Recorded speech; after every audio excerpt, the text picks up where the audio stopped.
I think if I never picked one of them cigarettes up, none of this would have happened.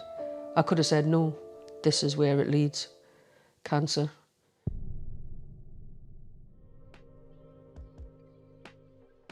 We basically just sat there in the car. We had our crying.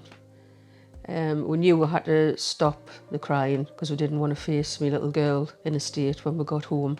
Came in, had a cup of coffee and a cup of tea each, and we just sat. And then the bairn come in and we just carried on as normal, as if nothing had happened. Because I just didn't want to worry an 11-year-old child. They got 2/3 of the lung out. It was invading the phrenic nerve, so the phrenic nerve had to be removed on the right side. Also, the pericardium was shaved because the tumour was on the heart, but it didn't actually attach to the heart, lucky for me. But there was a lot of complications after with respiratory failure. I bled out on the operating table and I ended up back in an induced coma for another 9 days. What I understand is my husband said before work, through the days, he would be at the hospital and just sat next to my side, holding my hand, which must have been absolutely horrific for him.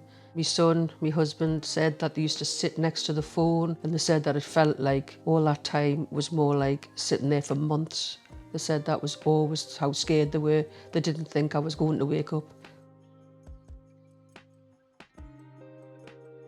Started using the vape. Within days, the cravings for the cigarette stopped. So the vape is now part of my everyday life. It helps me get through, stops me from smoking. People need to know that just because there's an operation out there, it doesn't make no difference.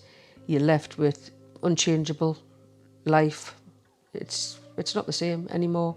My message would be, do it for yourself, but also pack in for your family. In my case, I was in a coma for 2 weeks nearly, and my family had to sit through that.